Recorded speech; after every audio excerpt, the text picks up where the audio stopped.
Hello সবাইকে, Portugal dream এই ব্লগে সবাইকে স্বাগতম। আশা করি সবাই ভালো আছেন। পহেলা বসন্তের শুভেচ্ছা। তারপরে আপনার হ্যাপি ভ্যালেন্টাইন্স ডে প্লাস হচ্ছে শবে বরাত এবং জুম্মাবাদ। সবাইকে স্বাগতম। আশা করি সবাই ভালো আছেন। সব একসাথে বসছে উৎসব আজকে। আজকে এত ইনফরমেশন, তথ্য এসব নিয়ে আলোচনা করব না। আজকে এমনি আপনাদের সাথে একটু আলাপ আলোচনা করি, কথাবার্তা বলি। অনেক ইনফরমেশন, অনেক কিছুই তো বলা হইলো, পর্তুগাল, ইউরোপ। তো আজকে আপনাদের সাথে এমনি কথাবার্তা বলি। তো আপনারা অনেকেই এই ব্লগ গুলা পছন্দ করেন, তো শেয়ার করেন, ধন্যবাদ। আরো যদি চান সাবস্ক্রাইব করেন, শেয়ার করেন। তো যেসব মানুষ মানে তথ্যগুলা শুনতে চায় বা দেখতে চায় তারা যাতে উপকৃত হইতে পারে। তো কি দিয়ে আজকে কথা বলবো বলেন আপনারা। আপনারা কমেন্টস করবেন। আপনারা তো খালি ভিসা, ইউরোপে আসা এইসব নিয়ে জানতে চান। আসলে ইউরোপের লাইফ তো আসলে জানেন। এই বাংলাদেশের সব মানুষেরই এইখান থেকে আরেক দেশ, আরেক দেশ থেকে আরেক দেশ, সবাই বিভিন্ন দেশে খালি ঘুরতে টুরতে চায়, যাইতে টাইতে চায়। আবার পর্তুগালে আসার পর পর্তুগাল ভাল লাগে না, স্যালারি নাই, কম টাকা ইনকাম, আবার অন্য দেশে, আবার অন্য দেশে ভাষা সমস্যা, এই সমস্যা এইরকম লাফঝাপের মধ্যেই মনে করেন আছে সবাই। কেউ মিডল ইস্ট থেকে ইউরোপ, আবার কেউ মনে করেন মালয়েশিয়া, কেউ সিঙ্গাপুর, কেউ থাইল্যান্ড থেকে ইউরোপ, আবার ইউরোপেরও এক দেশে সবাই থাকে না। আসলে এই কথায় আছে না, মন বসে না পড়ার টেবিলে, ওই অবস্থা আর কি সবারই। তো যাই হোক, ইউরোপের আরাম আনন্দ, ভালো সুখ দুঃখ সব মিলাইয়েই আছে। তো কিন্তু একটা জিনিস মনে রাখবেন, কখনোই কিন্তু নদী পথে আসবেন না। আসলে প্লেনে আসবেন, উইড়া উইড়া আসবেন। কখনোই সাঁতার কেটে আসবেন না। তো এই জিনিসটা অবশ্যই মাথায় রাখবেন। যে যেমনি বলুক এভাবে আসার দরকার নাই। লিগ্যাল ওয়েতে আসবেন। আর ২ নাম্বার কথা হচ্ছে, কখনো ইলিগাল হয়ে যাবেন না। লিগ্যাল ওয়েতে এসে চেষ্টা করবেন যে কোনোভাবেই হোক ডকুমেন্ট ঠিক রাখা চলার। ডকুমেন্ট ব্যাঠিক করে কখনোই কিন্তু সুফল হবে না। অন্য অন্য রাস্তায় চলে যাবেন না। তাহলে কিন্তু বিপদ আছে। একবার লিগ্যাল প্রসেস বা লিগ্যাল ওয়ে থেকে আপনি যদি সরে যান, তাহলে কিন্তু এটাকে আবার লিগ্যালাইজ করা খুবই ডিফিকাল্ট। এটা কিন্তু ইউরোপ কিন্তু এখন দিনে, দিনে কঠিন হয়ে যাচ্ছে। আর আমেরিকা, কানাডার কথা আমি জানি না, অস্ট্রেলিয়া, নিউজিল্যান্ড ওইখানেও কঠিন মোটামুটি এখন সবখানেই। তো আল্টিমেটলি আরেকটা কথা, অনেকেই আমার সাথে যোগাযোগ করতে চান, নাম্বার-টাম্বার নিতে চান। ভাই রিকোয়েস্ট করি, আমার নাম্বার যদি আমি দেই, আমার সারাদিন এমনি অনেক ফোন আসে। তো কিছু মনে করবেন না। আসলে যে পরিমাণ ফোন এমনিই আসে, তারপরেও যদি আবার মনে করেন যে ফোন করতে চাইবেন, তো ধরতে না পারলে দেখা গেছে যে ফোন নাম্বার দিয়ে আবার অনেকে মাইন্ড করবেন। তো বা উত্তর না দিতে পারলে সম্ভবত মাইন্ড করবেন। এই কারণে আসলে আমার ওইভাবে ফোন নাম্বারটা দেওয়া হয় না। তো আমার ফেসবুকের পেজ আছে, পর্তুগাল ড্রিম নামে একটা, সেম নামেই। তো ওই পেজের ইনবক্সে মেসেজ দিবেন। আমি চেষ্টা করব, দরকারি মেসেজই দিবেন। আমি চেষ্টা করব উত্তর দেয়ার। আমি মোটামুটি কম বেশি সব কমেন্টস পড়ি, মেসেজ দেখি, আমি চেষ্টা করি উত্তর দেয়ার। আর আমি কিন্তু আইনজীবী না, বা আমি কোনো লিগ্যাল অ্যাডভাইজার না। সো আমার পরামর্শ যে 100% রাইট হবে এরকম কিন্তু না। আপনারা সবসময় লিগ্যাল অ্যাডভাইজারের সাথে পরামর্শ করে নিবেন। আমি চেষ্টা করি আমার নিজের অভিজ্ঞতা থেকে, আমার জানা, আমার নিজের দেখা এইসবের মধ্যে থেকে আমি আসলে উত্তর দেওয়ার চেষ্টা করি, যাতে আপনাদের উপকার হয়। আপনারা যাতে ভুল পথে বা কেউ যাতে আপনাদের প্ররোচনা করে বিপদে না ফেলতে পারে, এই জন্যই আমি মোটামুটি চেষ্টা করি যতটুকু আমি জানি এটুকু জানানোর, যাতে সবাই জানতে পারে। ইনফরমেশন আসলে শেয়ার করলে মানুষের উপকার হয়। এই কারণেই আমার আসলে এই ব্লগ করার মেইন কনসেপ্টটা ছিল যে আপনার প্রপার ইনফরমেশন যাতে শেয়ার হয়, যাতে একজন আরেকজনের থেকে উপকার পায়। এটাই কিন্তু মেইন উদ্দেশ্য। এবং আমার ইনফরমেশন যদি কোনো ভুলও হয়ে থাকে, এখন মনে করেন আপনি যখন এই ব্লগটা দেখতেছেন তখন হয়তো এই আইনটা নাই বা এই নিয়ম কানুনটা নাই, চেঞ্জ হয়ে গেছে। তো তখন কিন্তু আপনি বলবেন এই ইনফরমেশনটা তো ঠিক না, আপনি এটা দিলেন। সো তখন দরকার হলে আমাকে কমেন্টস করে আপডেট দেন, বা এটা কারেকশন যোগ্য, কারণ সবকিছুই পরিবর্তনশীল। যেকোনো সময় যেকোনো নিয়ম কানুন চেঞ্জ হইতে পারে, বা আমার জানায়ও ভুল থাকতে পারে। আমি যে সবসময় 100% সঠিক তাও না, মানুষের ভুল হয়। তো এই ভুল ত্রুটি মিলাই মানুষ। সো আমারও ইনফরমেশন ভুল থাকতে পারে। এইটা। আর দ্বিতীয়ত হচ্ছে, অনেকেই বিভিন্নভাবে আসার জন্য রাস্তা খুঁজেন। তো আমার কাছে ঐরকম অথেন্টিক কোনো রাস্তা নাই। তো যদি কখনো কোনো ভালো আপনাদের সোর্স পাই বা জানি যে যারা সঠিকভাবে প্রপার ওয়েতে কোনো ধরনের আপনার ছাড়া কি বলে আ আপনার প্রতারণা ছাড়া কোনোভাবে কাউকে হেল্প করে কোনোভাবে এনে দিতে পারবে বা আনতেছে বা করতেছে, তখন হয়তো আমি চেষ্টা করব তাদের করার। তারপরেও নিজ দায়িত্বে আপনারা চেক করে নিবেন। তো এটা আমি হয়তো চেষ্টা করব যদি কখনো পারি। আর আরেকটা জিনিস আমি চাই, সবাই আপনারা বাইরে আসেন, যারা আসতে চান। ইউরোপে আসেন বা America, Canada, whatever country it is. তো আপনারা যান, আসেন, ঘুরেন, দেখেন, থাকেন, কাজ করেন। আমাদের দেশের তো রেমিটেন্স প্রবাসীদের জন্যই। এই প্রবাসীরাই তো রেমিটেন্স পাঠায়। এবং আমি চাই পর্তুগালেও আরো বেশি মানুষ আসেন। আসলে পর্তুগালে কেন আসতে চান আমি জানি না। পর্তুগালে আসলে আপনারা কমেন্টস করে জানাবেন কেন সবাই পর্তুগালে? ইউরোপের অন্য অনেক দেশ কিন্তু পর্তুগালের থেকেও অনেক ভালো। এরকম আসলে আ ঠান্ডা বা ওয়েদার অতটা ভালো না। কিন্তু সিস্টেম ওয়াইজ কিন্তু অনেক দেশ কিন্তু ভালো আছে। টাকা-পয়সাও কামানো যায় অনেক দেশে ভালো। আ মোটামুটি অনেকেই কিন্তু আমার জানা মতে চেক রিপাবলিক, পোল্যান্ড, এস্তোনিয়াতে মোটামুটি ভালোই কিন্তু করে পর্তুগালের থেকে। হ্যাঁ, প্রবলেম একটাই, কাগজ হইতে একটু সময় লাগে। অলমোস্ট 10 ইয়ার্স লেগে যায়। যেখানে পর্তুগালে আসলে তাড়াতাড়ি কাগজপত্র হয়। এই কারণেই। আর পর্তুগালের ওয়েদার ভালো। আ কিছুটা ট্রপিক্যাল টাইপের ওয়েদার, ঠান্ডা কম। তো এইসব কারণে পর্তুগাল ভালো। কিন্তু টাকা-পয়সা সেলারির জন্য কিন্তু আসলে পর্তুগাল খুব বেশি ভালো না। যারা ব্যবসা-বাণিজ্য করেন তাদের জন্য মোটামুটি ঠিক আছে। আ তারপরেও দেখা গেছে যে পর্তুগালের আসলে আমার কাছে আমি আমি আমার কথা শুনে হয়তো অনেকেই মনে করছেন বা বুঝতে পারছেন যে পর্তুগালের সবকিছু আমার যে ভালো লাগে তা না। অনেক কিছুরই মিসম্যানেজমেন্ট আছে। আমার কাছে মনে হয় তাদের একটু বিভিন্ন এটা আসলে পারসন টু পারসন ভেরি করে। একটু সমস্যা আছে। আ আসলে আপনারা ভালো কথা। আপনাদের আমার ব্লগ যারা দেখেন তারা যদি খুব ভালো কোনো পর্তুগিজ কেউ পেয়ে থাকেন, মানে খুবই অমায়িক, কাইন্ড এই টাইপের যদি কোনো পর্তুগিজ পেয়ে থাকেন আমার সাথে একটু পারলে পরিচয় করে দিয়েন। কারণ আমি আসলে খুব ভালো কোনো পর্তুগিজ এই পর্যন্ত পাইনি। সো এটা হয়তো আমার ব্যর্থতা। তাদের ব্যবহার, আচার-আচরণ অনেক ক্ষেত্রেই আমি মানে অনেক কষ্ট পাইছি এই টাইপের আরকি। কিছুটা মনে করেন প্রতারণা টাইপেরই মনে হয় আমার সাথে হইছে যতটুকু হইছে। তো আমি ওরকম খুব ভালো হয়তো লিসবনে থাকি দেখে হয়তো পাইনি। আউটসাইডে হয়তো মানুষ আরো ভালো আ হইতে পারে। কিন্তু আমি মোটামুটি খুব ভালো কেউ পাইনি। এটা আসলে দুঃখের ব্যাপার। সো আপনারা যদি কোনো খুবই ভালো কাইন্ড হৃদয়বান পর্তুগিজের সাথে আপনাদের পরিচয় থাকে বা দেখা হয়ে থাকে আপনারা একটু শেয়ার করবেন। আমি চাই ওই এই জিনিসটা আসলে জানুক মানুষ যে আসলে সব দেশেই ভালো খারাপ আছে। সব পর্তুগিজ একরকম না। তো যাই হোক এটা আসলে আমার হয়তো এখন লাক আরকি, ব্যাড লাক। লাক তো না, ব্যাড লাক আরকি। তো আশা করি আপনারা সবাই ভালো পর্তুগিজ পান। ভালো মানুষের সাথে কথা বললে বা মিশলে ভালো লাগে। কারণ আমার সাথে অনেকগুলা ঘটনাই হইছে, হয়তো কখনো প্রয়োজন মনে করলে শেয়ার করব যেটা আমার নিজের অভিজ্ঞতা। আমার কাছে ভালো লাগে নাই তাদের attitude। সো এইগুলা অনেকজনের ক্ষেত্রেই হইছে। তারা আসলে কিছুটা চিকি। সো এই চিকি টাইপের মানুষজন মানে আর আমার কাছে অনেকেই দেখছি যে অযথা প্রয়োজন ছাড়া মিথ্যা কথা বলে। অযথা মিথ্যা কথা বলছে যে বইলা মনে করেন যে আছে, এটা আসলে আজকে আর বলব না। এই ব্যাপারে কথা বলতে চাই না। কিন্তু এই জিনিসগুলো আসলে মানসিকভাবে অনেক বেশি ডিস্টার্ব করে। মানে আপনি যখন একটা দেশে থাকবেন, আপনি যখন একটা দেশে আপনি বসবাস করবেন তখন কিন্তু আপনি ওই দেশের একটা অতিথির মতো। তখন আপনার আচার-আচরণে কিন্তু আপনার জাতীয় পরিচয় ফুটে ওঠে। এখন আপনার আ মনে করেন বাংলাদেশে একজন ফরেনার গেল, আপনি তার সাথে যেভাবে ব্যবহার করবেন সে কিন্তু ওই অভিজ্ঞতাটাই নিয়ে যাবে। সে কিন্তু ওইভাবেই বলবে যে, "হ্যাঁ, বাংলাদেশীটা তো ভালো। বাংলাদেশীরা ভালো। বাংলাদেশীরা অনেক আ আতিথেয়তা করে, অতিথিপরায়ণ, ফ্রেন্ডলি।" সো এই জিনিসগুলা কিন্তু তাদের মধ্যে পুরা একটা জাতীয় একটা ইমপ্যাক্ট করে। তো এটা সব দেশের ক্ষেত্রেই। তো শুধু বাংলাদেশ না। সো আপনার একজনের ব্যবহারে কিন্তু আমরা পুরা জাতির আ আপনার ধারণা নিতে পারি। যেমন আমি এ পর্যন্ত নরওয়ের যত মানুষ দেখছি আমার কাছে খুব ভালো লাগছে। কারণ নরওয়ের মানুষরা যারা নরওয়েতে থাকেন বা দেখেন হয়তো বলতে পারবেন। নরওয়ের মানুষরা আসলেই অমায়িক। ব্যবহার, আচার-আচরণ আমার কাছে ভাল লাগছে। আমার কাছে মনে হইছে অমায়িক। আ ব্রিটিশ আমার অনেক ব্রিটিশ ফ্রেন্ডরা আছে। ডিপেন্ড করে ফ্রেন্ড যেহেতু তাদের ব্যবহার অবশ্যই ভালো। আমি প্রচুর ফ্রেঞ্চদের চিনি। মানে লোকাল ফ্রেঞ্চ যারা আ তাদের আমি বেশিরভাগ মানুষই ভালো পাইছি। তো মানে এটা অসাধারণ। এটা আসলে হয়তো কখনো যদি সময় হয়, সুযোগ হয় হয়তো বলব। আ তারা আসলে খুবই ভালো। এটা আসলে আমি পাইছি ব্যক্তিগতভাবে। আ খারাপও ছিল কিছু।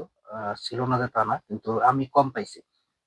কিন্তু আসলে পর্তুগিজ আমি আসলে খুব ভালো এরকম পাইনি। এইজন্য আসলে ব্যাড লাক। সো আশা করি হয়তো কখনো পাবো। পাইলে হয়তো আপনাদের সাথে শেয়ার করব। তো এই আরকি। সো যারা পর্তুগালে আসবেন বা আসতে চান বা অনেকেই তো আসলে আসতে চান শুধুমাত্র রুট হিসাবে অন্যখানে চলে যাবেন।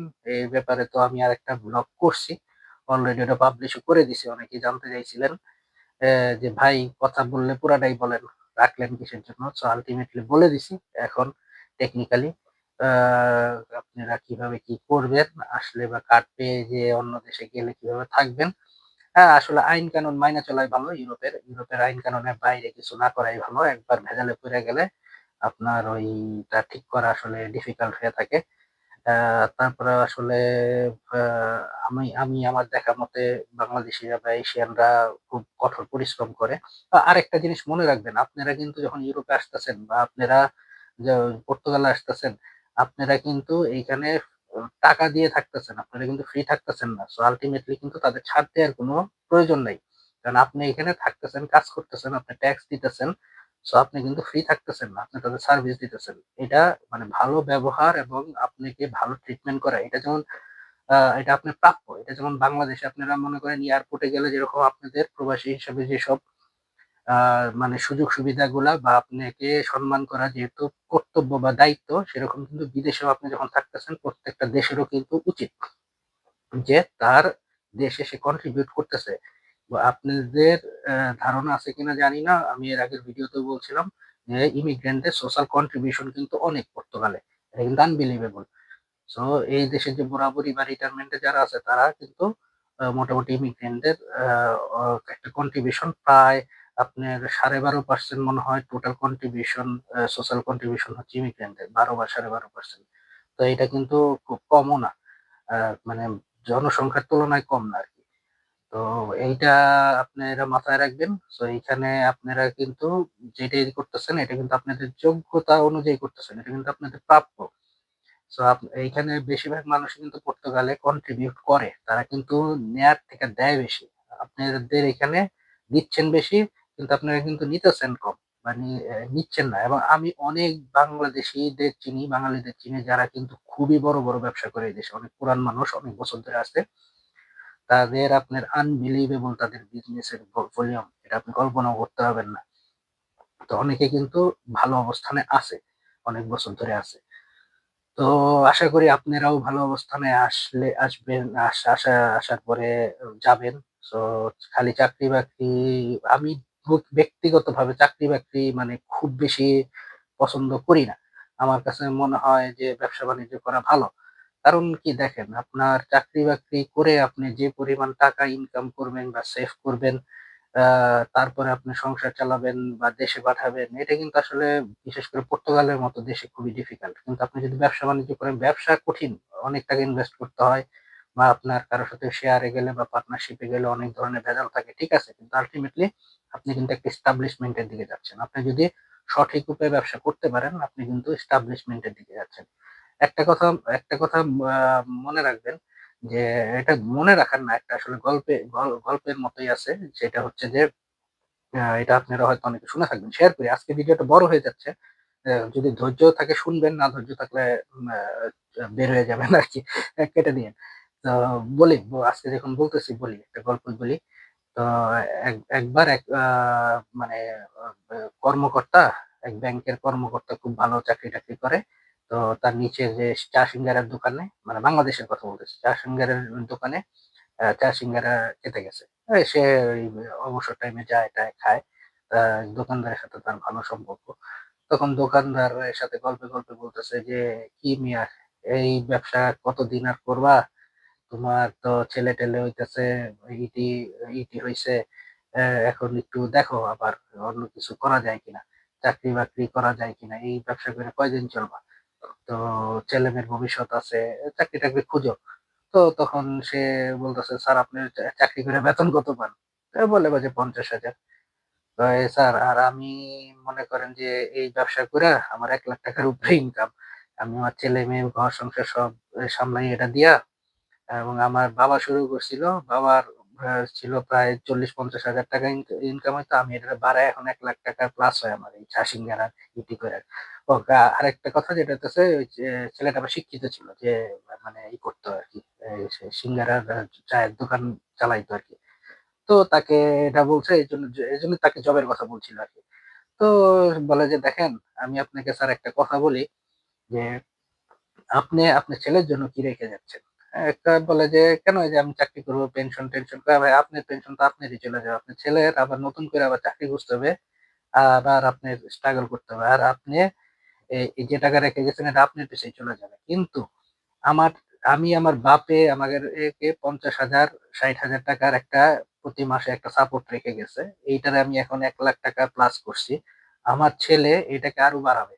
তো আমি আমার ছেলের জন্য যে অ্যাসেট রেখে যাচ্ছি বা ইনকাম রেখে যাচ্ছি, আপনি কিন্তু বংশ পরম্পরায় সেটা রেখে যেতে পারতেছেন না। তো আপনি এখন হিসাব করেন যে বেনিফিটে কে আগায় আছে, আমি না আপনি।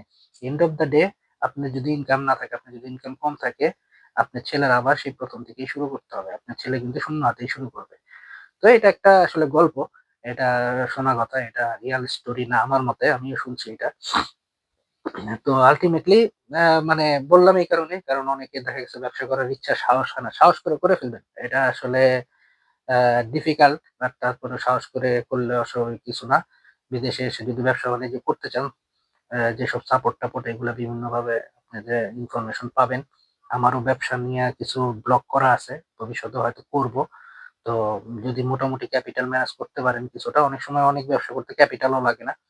আপনার যদি কনসেপ্ট ভালো থাকে, আপনি যদি ক্লিয়ার মাইন্ডেড হন, ক্লিয়ার ভিশন যদি থাকে আপনার, অনেক সময় আপনি বিভিন্ন ভাবে ব্যবসা করতে পারবেন। এটা এমন না যে আপনি সবসময় ব্যবসা করতে ক্যাপিটাল লাগে। আপনি যদি সার্ভিস ইন্ডাস্ট্রিতে ব্যবসা করেন, সার্ভিস ইন্ডাস্ট্রিতে কোনো টেনজিবল গুডস নাই, সো আপনার আলটিমেটলি ওই রকম ক্যাপিটাল লাগে না, আপনি সার্ভিস দিয়েও কিন্তু ব্যবসা করতে পারেন।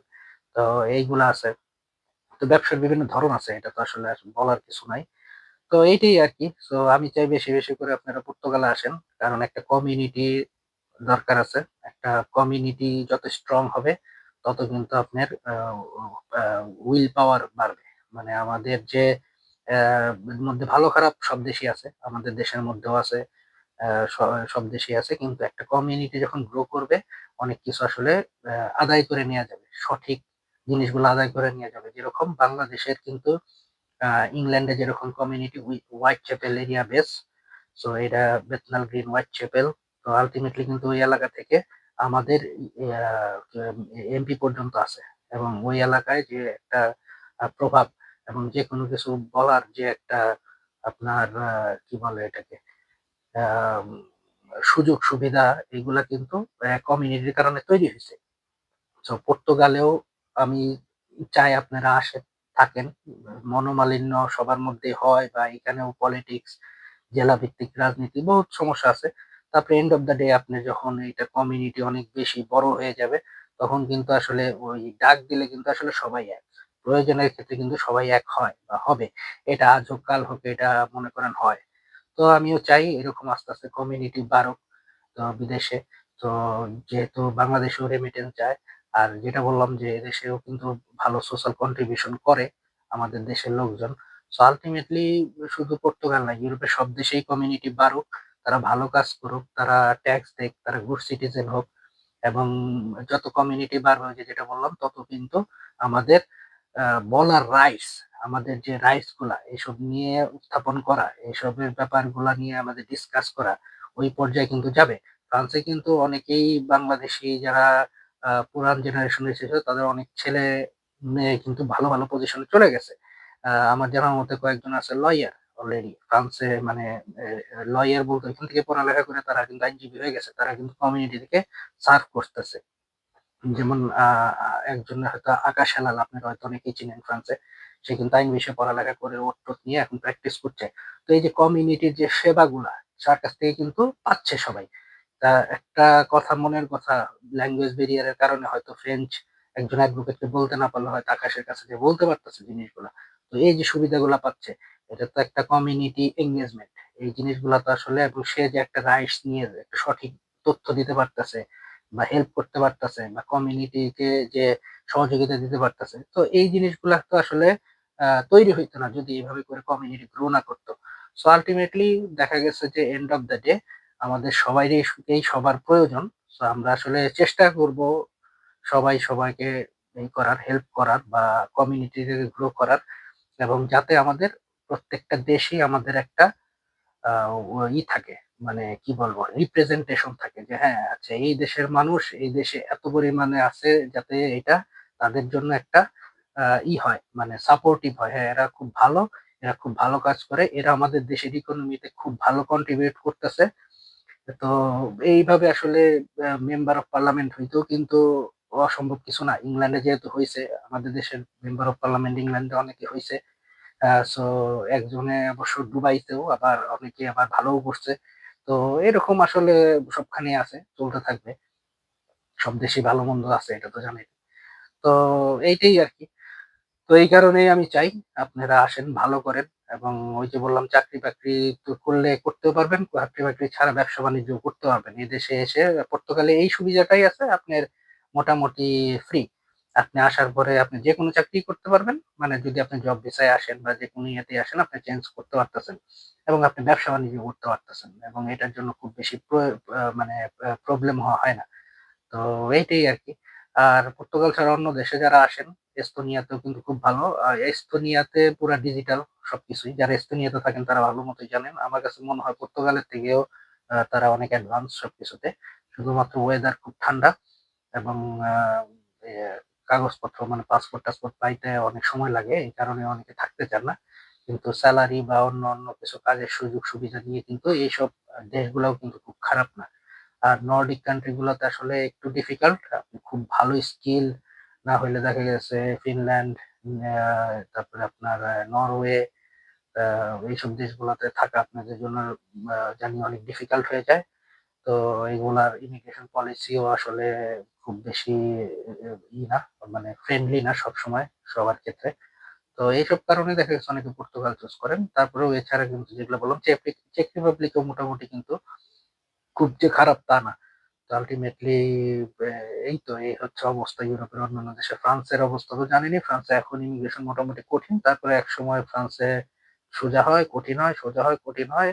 এটা আসলে ডিপেন্ড করে। বেলজিয়ামের খবর আমি খুব বেশি ভালো জানি না। Belgium, France more or less একই।